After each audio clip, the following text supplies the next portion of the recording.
Amin Rais sudah nggak ada harganya. Hanafi Rais disebut baper karena mundur dari PAN. Ditulis oleh Ibrahim di seword.com.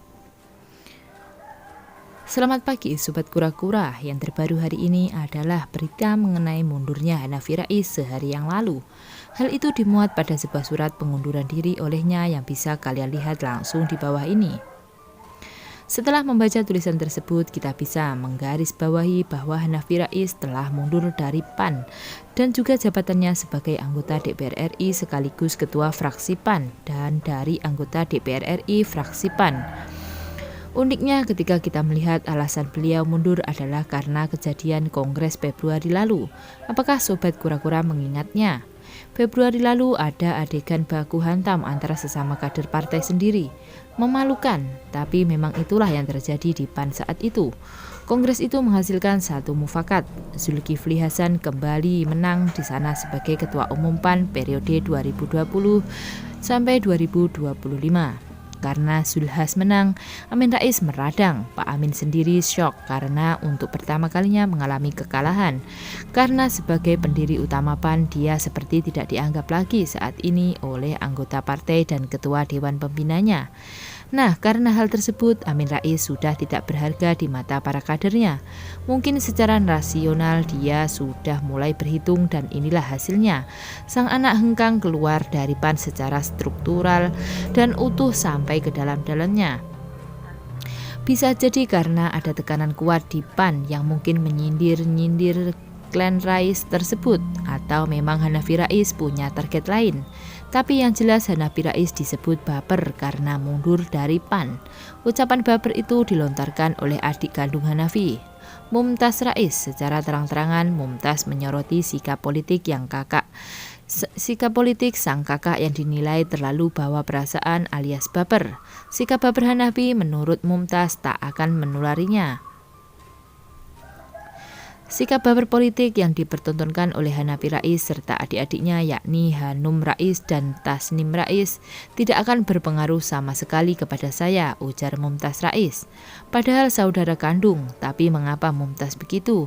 Rupanya ada kejadian yang sangat brutal pernah terjadi, yaitu ketika Mumtaz Rais telah mengambil berbeda sejak insiden Pandean.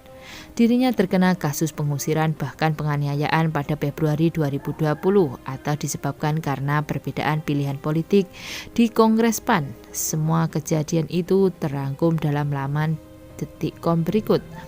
Menyedihkan memang karena sedikit tragis, hanya karena perbedaan pendapat keluarga sendiri terkena kasus pengusiran hingga penganiayaan. Entah apa yang merasuki klan Rais kala itu. Kenapa mereka begitu ngotot menguasai kembali PAN? Memang benar secara silsilah yang mendirikan PAN adalah Amin Rais.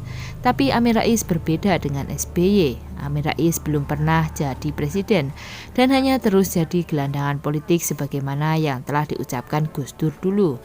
Artinya apa? Dari kapasitas uang atau permodalan mungkin Amin sendiri tidak banyak mempunyainya. Dan memang di bawah kepemimpinan Amin, PAN belum mengalami kemajuan yang signifikan. Terlebih saat mengemis ke pemerintah, sering banget ditolak Presiden Jokowi berkali-kali. Kemarin sudah sempat diprediksi bahwa pasti PAN tidak akan atau pecah, pasti lebih punya jalan untuk melakukan akomodasi. Diharapkan Zulhas akan melunak dan mengakomodasi kebutuhan para pendukung Amin Rais yang salah satunya adalah jabatan. Oleh sebab itu, respon pimpinan partai atau Zulhas nantinya akan berpengaruh pada keadaan partai. Entah ada angin apa, Hanafi Rais hengkang dan merelakan sebuah jabatannya ke orang lain. Artinya tidak ada mufakat di sini, tidak ada jalan yang dapat menyatukan perpecahan antara dua kubu yang ada di satu partai matahari putih itu. Secara struktural, Amin Rais memang sudah tidak ada lagi jabatan sebagai Ketua Dewan Pembina PAN. Dengan hengkangnya Hanafi Rais dan PAN, maka sudah tidak ada lagi pemegang jabatan klan Rais di PAN. Akan kemanakah mereka berlabuh setelah ini? Tercatat netizen kadrun sudah ramai menjodohkan mereka ke PKS.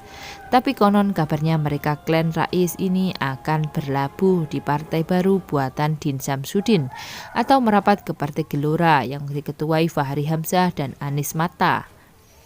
Mau kemanapun mereka, tetap saja bagi saya karir politik klan Rais sudah tamat. Citranya sudah hancur dan jelek, akan cukup sulit membawa nama Rais dengan sejarahnya. Bagaimana menurut kalian? Tulis di kolom komentar.